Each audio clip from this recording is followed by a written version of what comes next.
Tema da mensagem: igrejas vazias desde 2020. Não sabem como isso é perigoso. Amém? Eu estou notando a igreja que congrega vazia. O meu filho também me disse que ele congrega também esvaziou depois da pandemia. Muitos fiéis ficaram inseguros em relação às leis de Deus durante e após a pandemia. Sabemos que as leis de Deus se sobrepõem a todas as outras leis. De acordo com Romanos 13, obedecemos às leis do governo, exceto quando elas ofendem ou violam um ou mais dos 10 mandamentos. Além disso, dentro de uma democracia, somos obrigados a exercer nosso direito à livre expressão, de modo a proteger nossas liberdades. Aqueles que deixam de fazer isso estão abrindo caminho para a tirania. Em um fórum público, Jesus chamou Herodes de aquela raposa, pois ele era um homem sagaz e ardiloso. As raposas em posição de liderança de hoje são, igualmente, sagazes e ardilosas. Os políticos fizeram regras e regulamentações para a igreja que qualquer pessoa pode perceber que não tinha nada a ver com a saúde pública. Também podemos perceber que a maioria deles está decidida a destruir o verdadeiro cristianismo bíblico e não vão hesitar em implementar quaisquer leis e regulamentações que sejam necessárias para alcançar esse objetivo, independente de quão absurdas elas possam ser. Se os cristãos continuarem a se submeter a políticos marxistas, se eles se encurvarem à religião de Satanás, então eles poderão ser derrubados. Nosso Pai Celestial pode nos proteger de todo mal e de todo dano, mas somente se caminharmos em fé e obediência. Se a igreja abandona o louvor, a oração e a obediência a Deus com medo de políticos a serviço do maligno, não sobreviverá. Saiba que a verdadeira oração cristã é uma arma poderosa contra Satanás. O mais simples e humilde cristão, quando ora, causa prejuízo nos intentos de Satanás.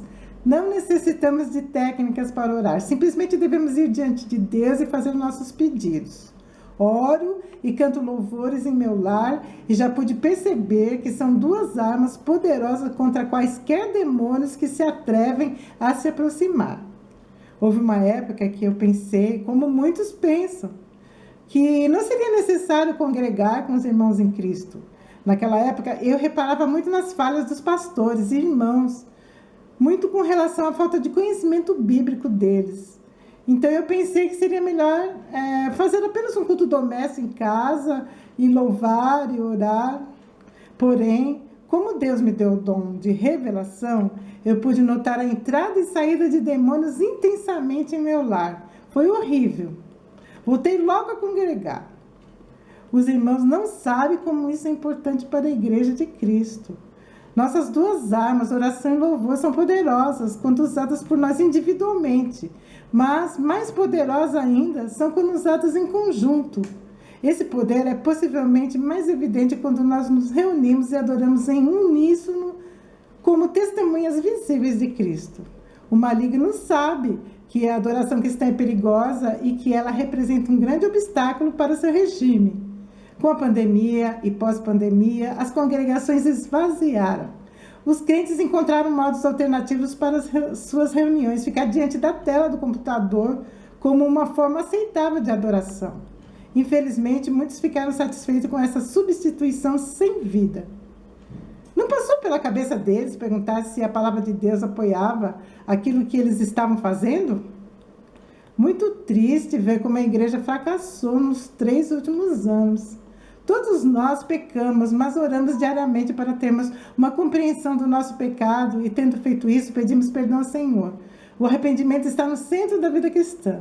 Em Salmo 66:18, Davi diz: se eu atender a iniquidade no meu coração, o Senhor não me ouvirá. Muito perigo, o Senhor pode não nos ouvir. Todos precisamos nos arrepender verdadeiramente e voltar a nos reunirmos como de costume. Pois quando a agitação social na terra aumentar e corrermos para pedir ao Senhor proteção, muitos irão descobrir que as suas orações não estão sendo ouvidas.